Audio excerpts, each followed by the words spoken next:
Yo guys, what's up? Sleepio here. Today I wanted to show you the best assault rifle PvE build. So as you can see already, I have 200k health, so that is a Berserk strained build. I was working on the build for a while now, and I think it's at a point now where I can actually show it on YouTube. Because yeah, that build requires a lot of good pieces, a lot of god rolls. So as always, let's start with the specialization. There's two specializations you could go for with that build. First the survivalist and then the sharpshooter. Let's go to the survivalist first, because that's what I'm not playing. Survivalist would give you 15% AR damage and that nice medkit that heals you over time, but can heal you more than 100% of your health. And yeah, that also applies to your group members, so that is really, really good if you would use medkits. But for that build, you don't want armor. You just want to be on your health to get berserk damage. That's why this medkit is nice and all, just not for that build. But if you're playing the raid or something, then the survivalist is definitely really good. For any other activity, I would always go for sharpshooter though. So, sharpshooter. First of all, you get 25% increased headshot damage. That's pretty nice. Then you also get that 30% increased reload speed. That's a really, really good buff. And also 30% increased stability and I think weapon handling. So that is pretty good, especially with the AK. With the P4, it's not really needed, but yeah, with the AK for sure, and that's the gun I'm playing right now. Let's talk about the guns now I'm using. So as main gun, I'm using an AK, and don't get irritated by the low base damage. I will explain you why that is so low in just a second. So yeah, as I said, the AK, but I would actually prefer the P416. The only reason I'm not playing that is because I don't have the 20 round mag. And yeah, it's only on 48 bullets because I have extra as well. But with that low ammo, but that's 12 bullets less than the AK. And especially for the raid, you want to sustain DPS, and that's why I'm playing the AK. That is mainly a raid build, even though it also works in all the other PvE content, and that would definitely be my go-to build for all the other PvE content in the game. Anyways, on your AK or P416, you basically want the same talents. You want strained. 5% crit damage is gained for every 10% of your armor that is depleted. So that's basically a total of 50% crit damage if your armor is on 0, which is your goal with that build, because you also have 200k health and a defender drone to protect you. So yeah, strained is pretty damn good. And then as secondary or passive talent, you want either extra or allegro. I choose to go for extra. As holster talent, normally I don't say that, but if you have, go for in a rhythm here. But that's definitely not needed. You can just have it on a pistol like I do. To the mods. So a scope, I would either run the C79 scope if you play the Nemesis as secondary. If you don't play the Nemesis as secondary, I would either go for the 8% damage to elite scope, or if you have the rugged mini reflex sight, which gives you 5% crit chance. Because right now I am on 55% crit chance, I think, with that build, or 50 crit chance, I don't know. So that one would definitely help a bit. But yeah, I like to play the Nemesis. 25% headshot damage is pretty nice, except for the last part of the raid. That is a boss that doesn't have a head. So for that part, I would just unequip the Nemesis and get the Shatterbox. And then, yeah, obviously a different scope. But overall, that scope and the Nemesis is pretty good. And again, if you're not confident with hitting headshots, then just don't play the Nemesis, play the Shatterbox instead, and a different scope, one of the two I just named. As a mag, as I said, I have the 20 round mag. That's pretty nice. If you don't have that, then just play the 10 round mag. It's also fine. It's just that one is obviously better, right? As underbarrel, I have a laser pointer with 5 crit chance, and as muzzle, plus 10% accuracy. You could also go for damage to elites here. To my gear now. Let's start with the brand sets I actually have. So I have 3-piece Wyvern on the mask, backpack, and knee pads. Then I have 1-piece Fenris, and then I have 1-piece Fenris, 1-piece Murakami, and 1-piece Gila. The only piece that is not essential for the build, or the only brand set bonus that is not essential really, is the Gila Guard. The only reason I have that holster is because the Gila Guard holster has 2 offensive mod slots.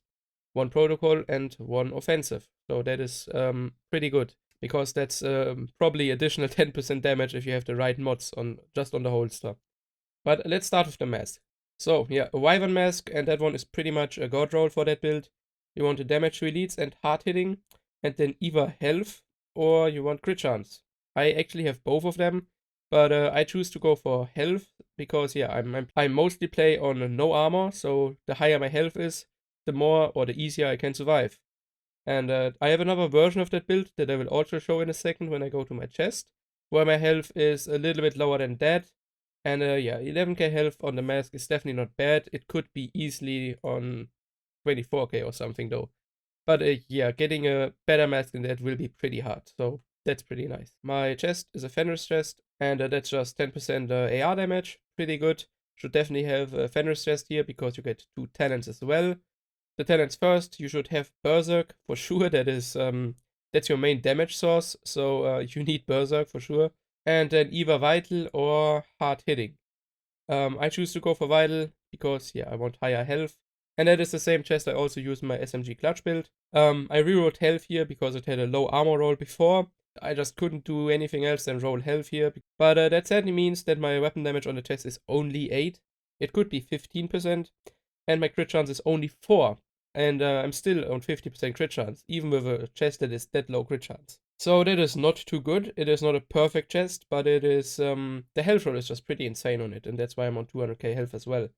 So the chest is alright, but I would definitely want to get a better chest, like something like 30k health as base, then 8% crit chance as base, and then a rerollable weapon damage that I can just reroll to 15% or something. That would be probably the dream chest, but yeah, good luck getting that. That chest, the harness armor, has a utility system mod, which you can just mod with assault rifle damage if you have the generic mod for it. I also have another chest though, this one, which is also pretty insane. That one has 10 crit chance, 50k health, and 7.5 weapon damage. So that one would probably be the fucking god roll, the best fucking chest, if it had vital. But it doesn't have vital, it has hard hitting. But that is also an option I could play because with that chest I would be crit capped nearly, but my health would go down to 170k, which is still fine. Everything over 150k is alright for that build, but if you're under 150k, yeah, then you definitely need to work on it. Like 200k or 220k is my goal, but yeah, like 170k is barely okay for me. Let's say that. On that chest, I have an offensive system mod, but sadly, I don't have any good AR mods, so the max I can put in here is 1% weapon damage and 4 AR damage. My holster is a Gila Guard holster. From that, I just get 5% armor, but you don't really care about armor in that build. You just want to deplete the armor and get to the health pool. On the holster, however, you want 2 attributes, so you definitely want a holster which has 2 attributes, health and crit chance. You could go for a Wyvern holster if you don't have the Wyvern backpack or something. You could also go for a Murakami holster, which is also fine. You could even go for a True Patriot holster if you have another piece, True Patriot. There's a lot of options. Just don't go for a Heraldi holster or something, because that only has 1 attribute. And missing, I don't know, like at least 6 crit chance, that's what you should have at least on the holster. Yeah, that's a big deal, I think. So that holster is, as you can see, not perfect because it only has 6 crit chance. The reason for that is because it has a super high armor roll. I would like to have a holster like that. That one has 27k armor, 7.5 crit chance, so 1.5 more, and then also 5k health more. One of my friends has a holster, a Gila Guard holster with 8.5 crit chance and then 40k health. So that is probably the best holster I've seen so far. The reason I'm playing Gila Guard is because of the 2 mod slots. 2 offensive mod slots, 1 protocol, 1 system. In the protocol, you could put something in like headshot damage and weapon damage, normal offensive protocol mod. Or, like me, a crit chance assault rifle mod. That's a generic protocol mod though. Just, as I said, weapon damage and headshot damage. That's also fine. In the offensive system mode, I just have 0.5 weapon damage, some damage to health, and AR damage. So again, not that good of a mod, but what can I do? I just don't have any good AR mods. To my backpack now, and that is the hardest piece in the whole build, and mine is not even close to perfect. There's only one stat that is right. So, the Wyvern backpack. It is so good because it has 2 passive talents, and those 2 passive talents could or should be hard hitting and vital. Kinda obvious why those 2 talents. I won't explain that further. But yeah, hard hitting vital, Wyvern backpack, good luck getting one. It took me quite a while to get that one, and it's not even good. The only attribute that is right here is the crit chance. At least it is a pretty high roll. Ideally, you want crit chance, weapon damage, and health on that backpack. That backpack also has a utility system mod, which you can then mod with a generic system mod with AR damage. That's pretty nice. My gloves are Murakami, and they are also not perfect. They are actually pretty bad because they have percentage health. And percentage health is one of the worst stats in the game. I can demonstrate you real quick. So I have 3% health here, and Murakami gives me 8% health.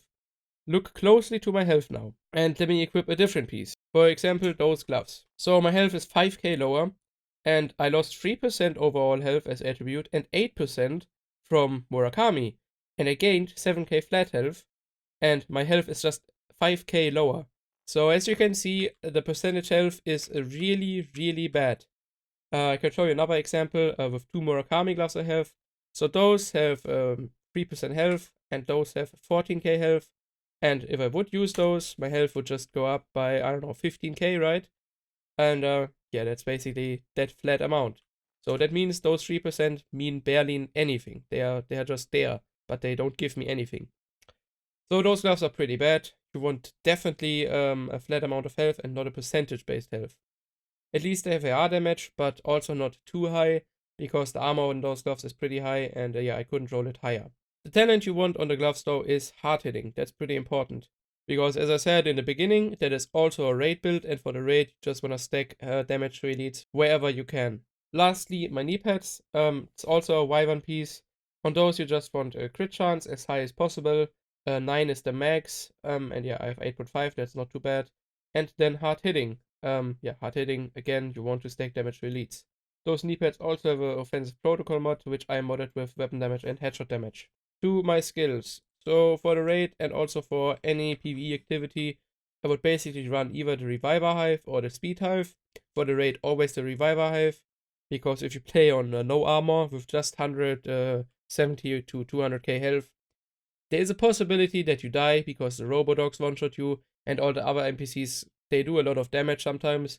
So yeah, you just die sometimes. There's nothing you can do about it. That's why I play the Reviver Hive.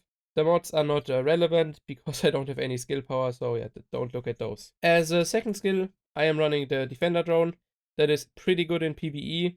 I don't run it in PvP, as you know, but in PvE it is pretty damn good. It basically blocks 100% of the incoming bullets, so yeah, that is just really, really nice. You just pop it when your armor is depleted, and then you can just face straight, right? And in the end, to my stats. So with that AK, with that build right now, I have 55 crit chance. That could be 60 if I use the mini reflex sight with 5% crit chance. But 55 crit chance is definitely fine. Like, you should have something like 50 to 60 crit chance. Then my crit damage is 36 right now, but with strained that is on 86, because strained is plus 50 crit damage, so that's pretty nice. I also have 81 headshot damage without the Nemesis, so with Nemesis that is 106 headshot damage. From Sharpshooter I also have some reload speed bonus and stability. And yeah, then my weapon damage, as you can see, is not that great. That is mainly because I don't have weapon damage on the backpack. The weapon damage on the backpack could be something like 12%. And also on the chest it could be 15%. And yeah, my mods are not that good, so that could easily be 30% or something. The AR damage is pretty good though. It could be like a few percent more, but everything over 30 with that build is alright. But now to the big number, which is my damage to elites, and that is on 101%. So I would say that's pretty good. 101% damage to elites. Really, really good raid build, as I said, but also pretty good for every other activity in the game. Sure, you hit really hard against elites and not against purples and reds, but as long as you are on low armor, you hit hard against everything, because that weapon damage is increased by 50% if you are on no armor from Berserk. So the damage output with that build is just pretty damn good, to elites especially. As I said, that build is just the best AR PvE build in my opinion, if not the best PvE build overall in the game right now. Because sure, the LMG build I made has a lot of sustain damage, but that build has a lot of burst damage and sustain damage if you have the right setup for it. So I hope I could help you with the build guide. As always, if you enjoyed watching, make sure to drop a like and maybe subscribe to the channel. Thanks for watching and see you in my next video. Bye!